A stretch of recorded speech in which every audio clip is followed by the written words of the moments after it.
Hello दोस्तों, knowledge group में मैं प्रियंका आपका स्वागत करती हूं। और जैसा कि आपके सामने है दोस्तों, ये है एमए फर्स्ट सेमेस्टर ज्योग्राफी यानी भूगोल का सेकंड पेपर, जिसका नाम है भारत का उच्चतर भूगोल। उससे संबंधित प्रश्न और उत्तर। मुझे उम्मीद है कि आपको परीक्षा में काफ़ी हद तक मदद मिलेगी। अगर आप नए व्यूअर्स हैं तो चैनल को लाइक, शेयर और सब्सक्राइब कर लीजिएगा, ठीक है।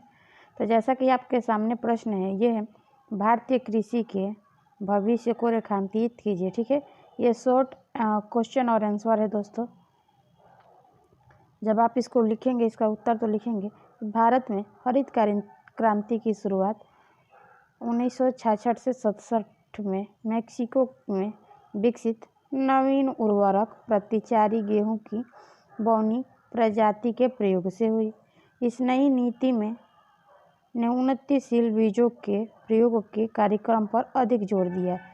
इसके कारण गेहूं का उत्पादन लगभग 7 गुने की वृद्धि हुई। गेहूं के उपरांत हरित क्रांति का प्रभाव चावल की खेती पर भी देखा गया। फिर भी भारत में कृषि उत्पादन मंथर स्थिर एवं कुछ भागों में हाथ समान है। अतः कृषि में स्फूर्ति हेतु नवीन कृषि क्रांति की जरूरी है।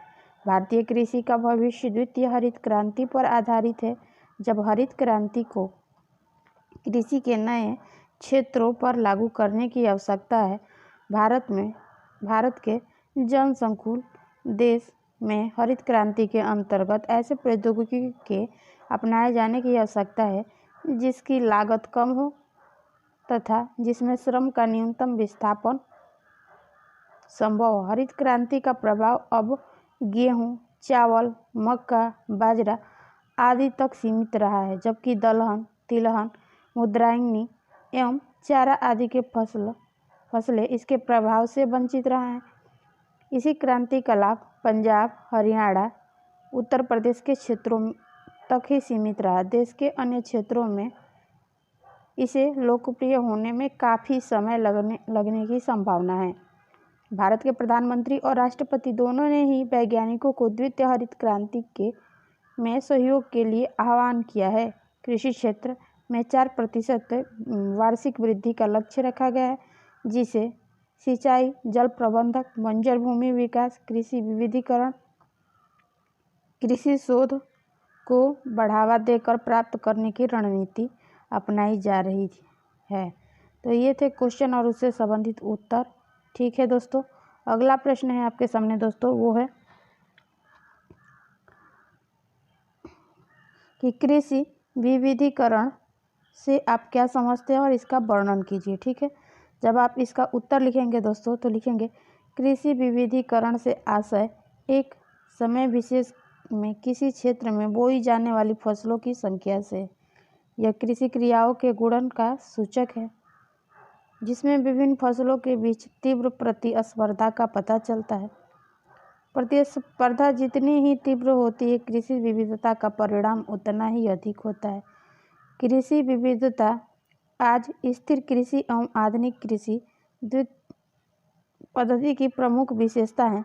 मौसम की अनिश्चितता तथा पारंपरिक कृषि व्यवस्था में कृषि विविधीकरण के सदैव वृद्धि देखी जाती है। वास्तव में भौतिक, सामाजिक एवं आर्थिक दशाओं से प्रेरित होकर ही कृषक कृषि प्रतिरूप में विविधता को अपनाता है। यदि किसी क्षेत्र में उगाई जाने वाली फसलों की कुल संख्या 10 है और प्रत्येक के अंतर्गत कृषि क्षेत्र का 10% भाग सन्निहित है, तो कृषि विविधीकरण का परिणाम सबसे अधिक पाया जाता है। तो ये थे आज के 2 प्रश्न और उससे संबंधित वीडियो। मुझे उम्मीद है कि इससे आपको काफ़ी हद तक मदद मिलेगी। और दोस्तों, आपसे जो भी संबंधित हो, आपके दोस्त, फ्रेंड्स, कलीग्स या सगे संबंधित, उनके यहाँ आप हमारे वीडियो शेयर करें और उन्हें हमारा चैनल सब्सक्राइब करने के लिए बोलिए। फिर मिलेंगे नेक्स्ट वीडियो। जैसा कि आपके सामने क्वेश्चन है, औद्योगिक प्रदेशों की प्रमुख विशेषताओं का उल्लेख, तो ये अगले वीडियो में आपको देखने को मिलेगा। तो आज की वीडियो यहीं तक, फिर मिलेंगे नेक्स्ट वीडियो के साथ। तब तक के लिए धन्यवाद। आपका दिन मंगलमय हो।